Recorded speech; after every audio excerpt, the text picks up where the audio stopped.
No, Maynard. No, Maynard, what? No, Maynard, I will not lend you a quarter for a chili burger with mustard, onions, and sliced bananas. Hey, how'd you know I was going to ask that? You must be, The word is psychic. The word is cheap. Maynard. No offense, though, but it ain't your fault you're cheap. It's a cheap way you were brought up by your cheap father, the old Flintstone. Maynard, that's skin flint, and you're right. But there's a reason. You see, all his life, Dad's had to struggle for every penny he's ever had. He says kids these days have it too easy. They don't know what good hard work is. Quite so, Gillis, baby. What good is it? Don't crowd, you greedy oafs. You'll bruise the cashmere. Here, fabulously expensive gold watches for you, and you, and you, and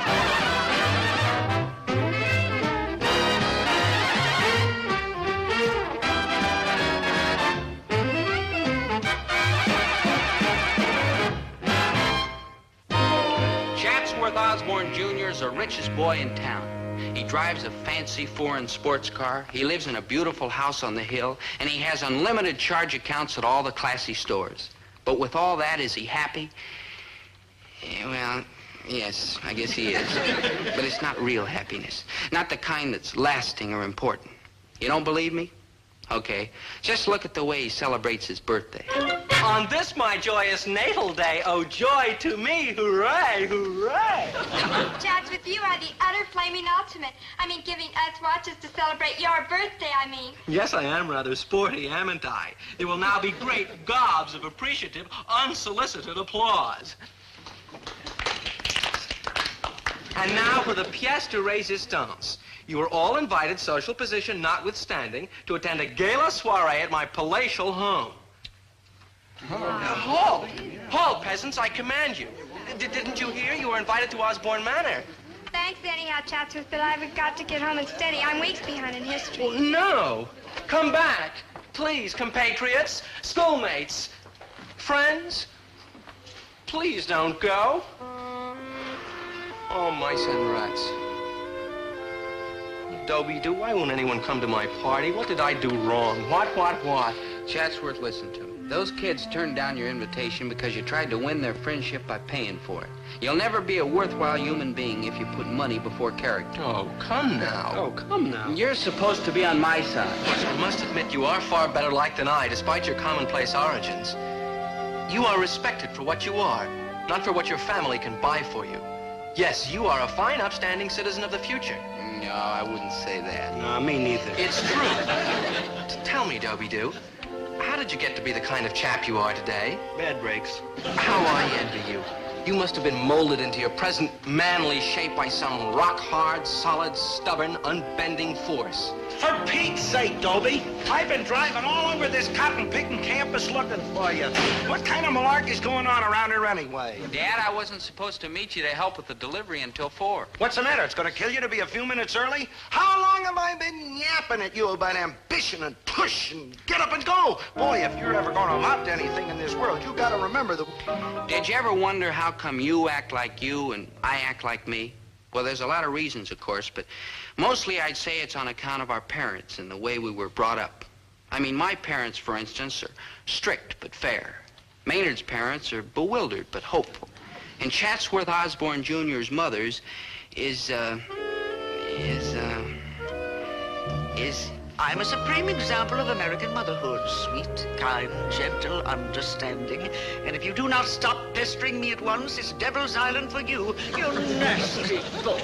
Mumsy, I am not a nasty boy. Yesterday I celebrated my 20th birthday. And that makes you a nasty 20-year-old nasty boy.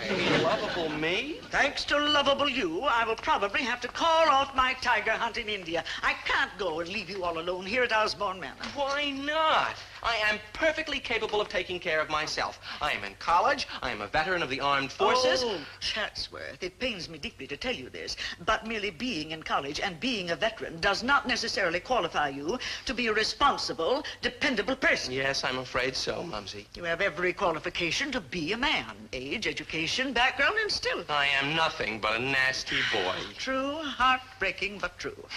No, to leave you alone here would merely mean to invite disaster and quadruple insurance rates. Now, Chatsworth, let's face the facts. You are my son. You have many, many fine qualities. most of which escape me for the moment. But I cannot leave you here without a strong, firm, rough hand to lead you around by the ear. Mumsy, I will try valiantly. Wait!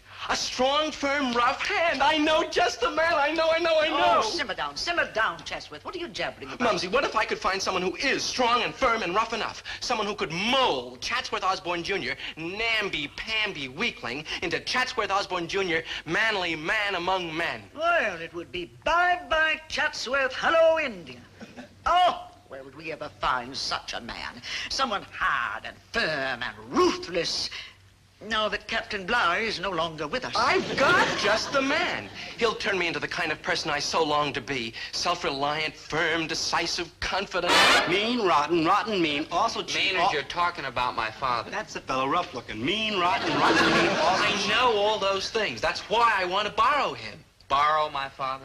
Chatsworth, that's the most ridiculous thing I ever heard If of. necessary, I'll rent him. Look. I'd buy him, but I hear tell there are laws. I don't get this, Chatsworth. I mean, my father's an honest citizen and a veteran, and you get used to him and all that, but borrow him? Borrow? Who wants to borrow something? Boy, you let me catch you lending anything out of this store, and you'll pay for it out of your salary if it takes the next 20 years. Mr. Gillis, you are magnificent.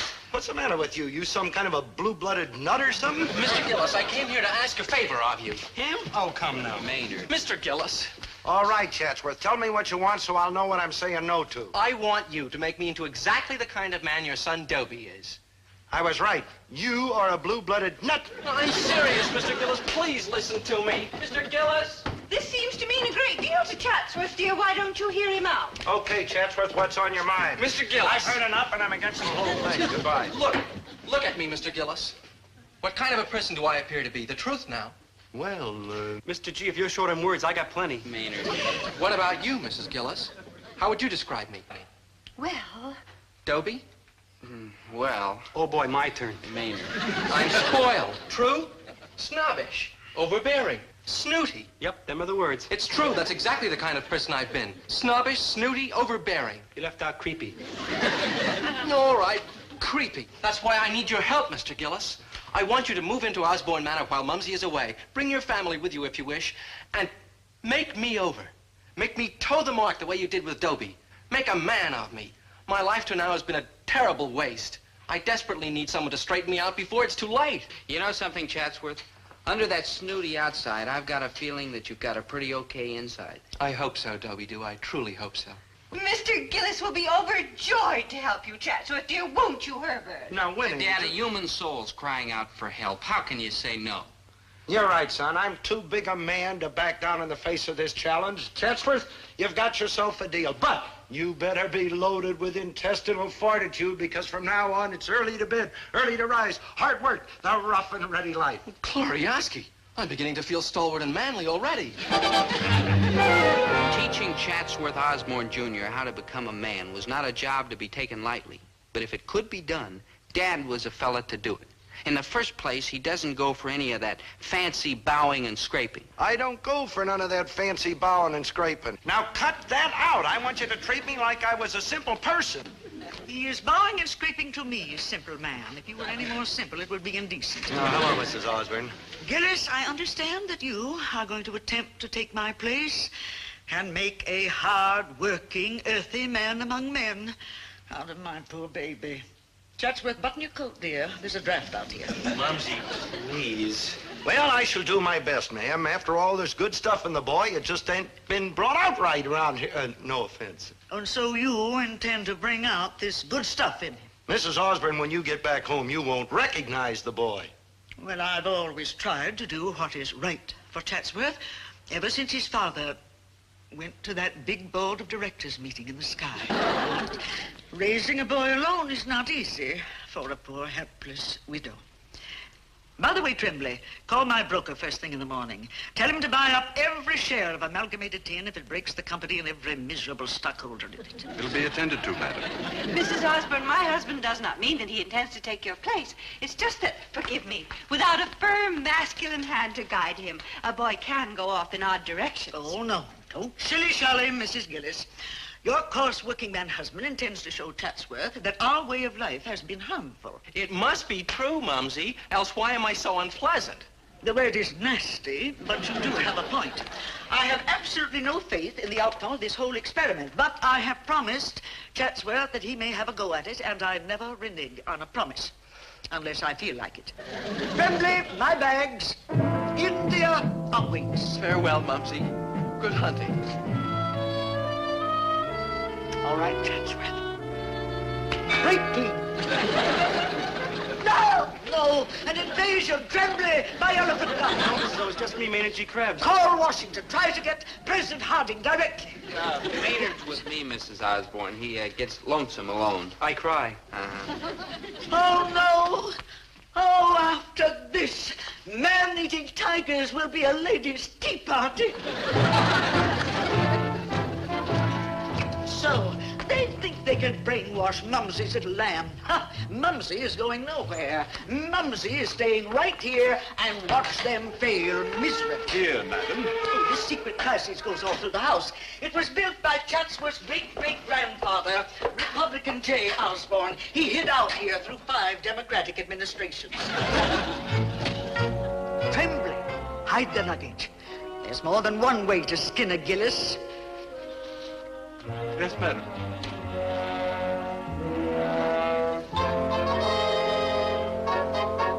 The reason this kid is soft and flabby and wishy-washy is because the living around here is soft and flabby and wishy-washy. But no more, all the fancy living is out. Bravo, Mr. Gillis. Thank you. I'll have nobody in this house who's a time waster, a slacker, a gold brick, a goof-off.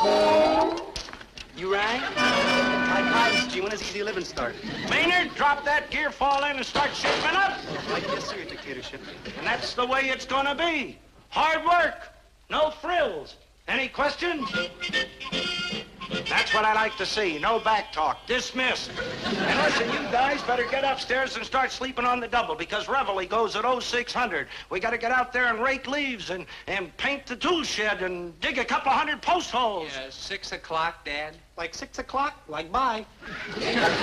Chatsworth, the idea is don't waken. Keep driving ahead toward that goal. Never let anything tempt you away from the course that you've chosen to follow. That's the secret of success. With the two of them as my inspiring examples, how could anything in this world possibly sidetrack me?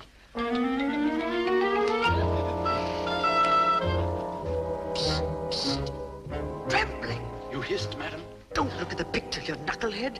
Carry on. Face the other way. As you say, madam. This oaf Gillis must be smarter than he looks. He'd have to be, madam. He and his idiotically virtuous family have firmly convinced Chatsworth that the soft and easy life is unhealthy. Good gad, shouldn't we report them to some congressional committee? No, there's a quicker way. Let us see how long the noble Gillises can resist the soft and easy life when it's offered to them. Ah, madam is a genius. Never mind the flattery, Tremblay. Just get cracking. Great-grandfather Osborne was a drinking man, and it's soggy in here. Very well. Edith, I want to talk to you. Zut alors, Tremblay. Qu'est-ce que c'est this hard work and qu'est-ce que c'est this blabbermouth Herbert T. Gillis? Don't worry, he won't be with us for long. Meanwhile, you take care of Mrs. Gillis, the full treatment. Ooh, the treatment? Ooh la la? Right. And I'll be giving old Blabbermouth the treatment double, ooh la la. When my father was a boy, he led a very hard life. You know why? Because his family was cheap. Yeah, well, maybe cheap's the wrong way to put it. What they really were was, cheap. But that experience made Dad so tough and strong and hard-headed that the luxuries of Osborne Manor could never soften him up. Hey, what are you doing in here? I've come to bathe you, sir. Listen, the last time anybody bathed me, it was my mother. I was 6 months old, and I didn't like it then. What's that stuff? It's iguana oil, sir. Most relaxing. And whatever happened to good old-fashioned soap? Out! Cut that out, will you? If my back gets scrubbed, I'm going to be the one that's... a little over to the right, please. There, that's the spot I never could get a hold of. I'm a full-grown man, and I'm a... No, a little higher, a little... I want to tell you... Make bigger circles.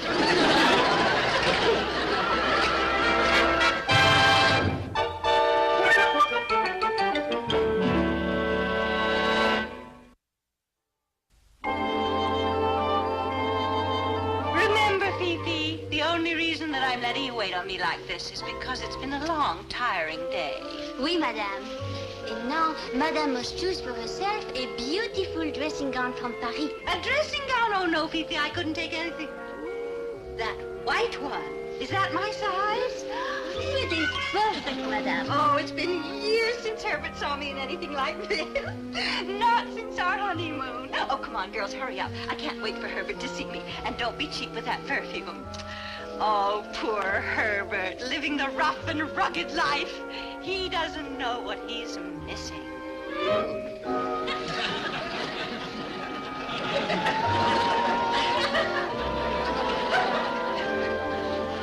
Chinese silk pajamas? You must be kidding. But, Mr. Gillis, sir, at Osborne Manor, everybody wears this type of sleeping apparel.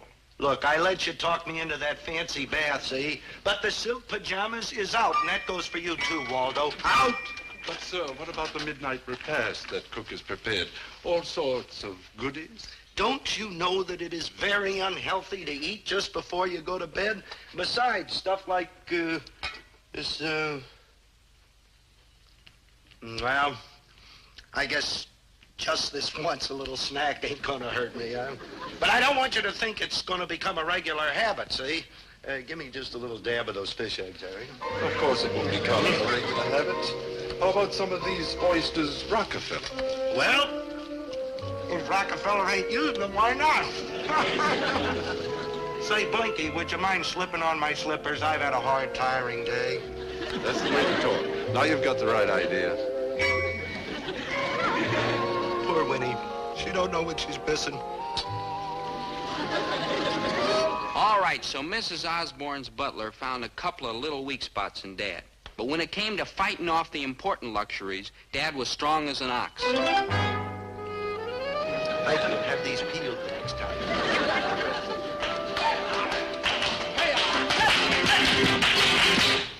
Good heavens, I completely forgot to cancel Mrs. Osborne's flamenco lesson.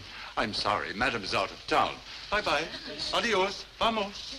Unless, sir, you'd care to avail yourself of the lessons. They are most, shall we say, interesting. Well, as long as they're here, we don't want to do anything to upset friendly Latin American relations now, do we? How do you turn them on? Ole. Ole. Okay, kids. Well, hey!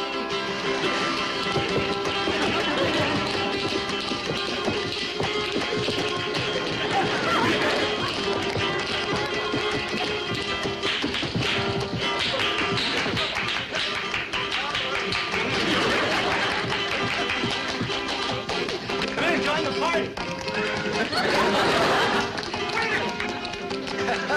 Hey, look at you. Look at me with the padded kimono and the silk pajamas. Hey, and get a load of this midnight snack over here, huh? And the best entertainment north of Tijuana. Ole? Herbert, I thought we were supposed to live simply.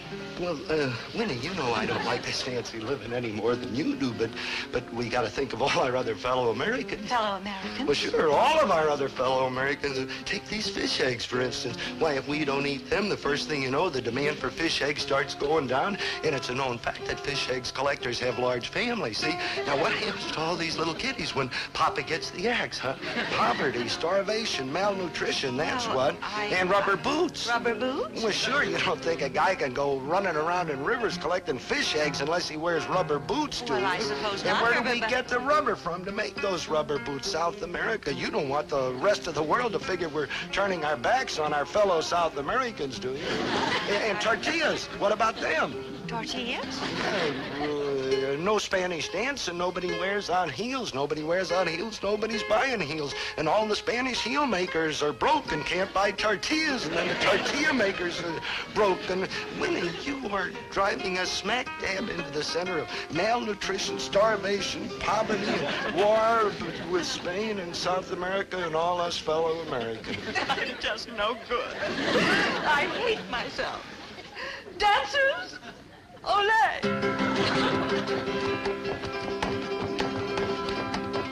My Spanish blood. Oh, Herbert, I only hope I'm in time to undo all the dreadful damage that I've done. Oh, just do the best you can, Winnie Pooh. Romance is for Oh, fine. Not bad, huh? Thank you. Not bad. Wow. And I feel so patriotic.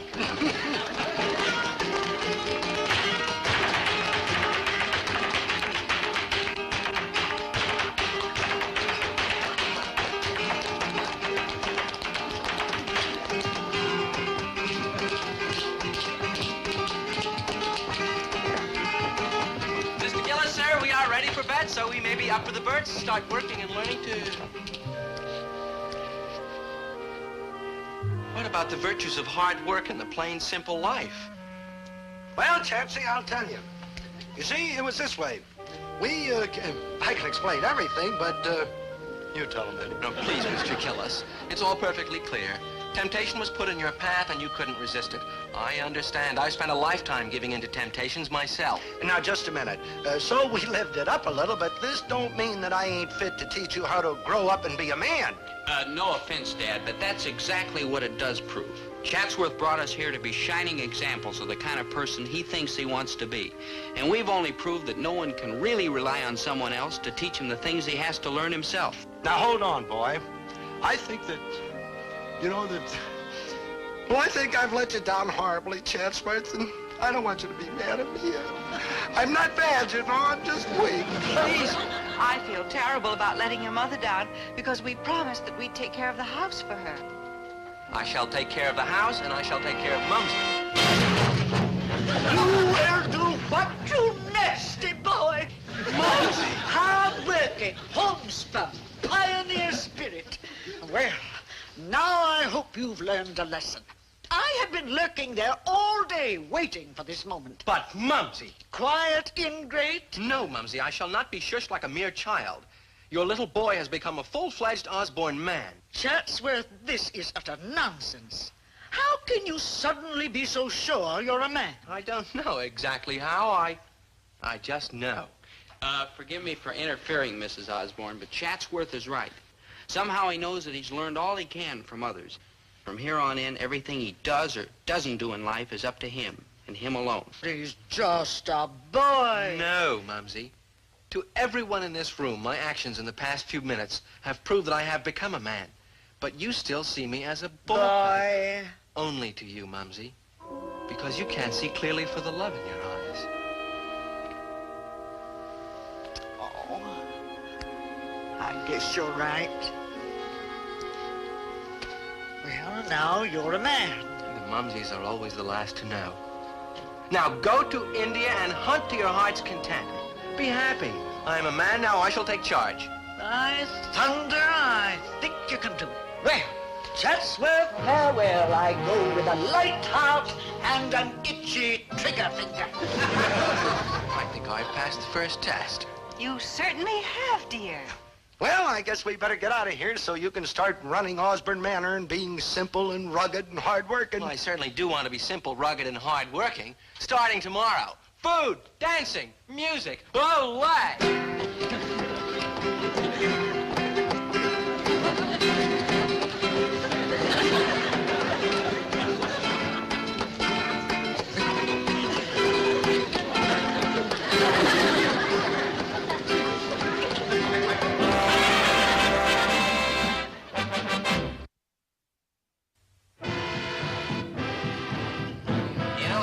He didn't pounce on her. A tiger pounce on me? He wouldn't dare.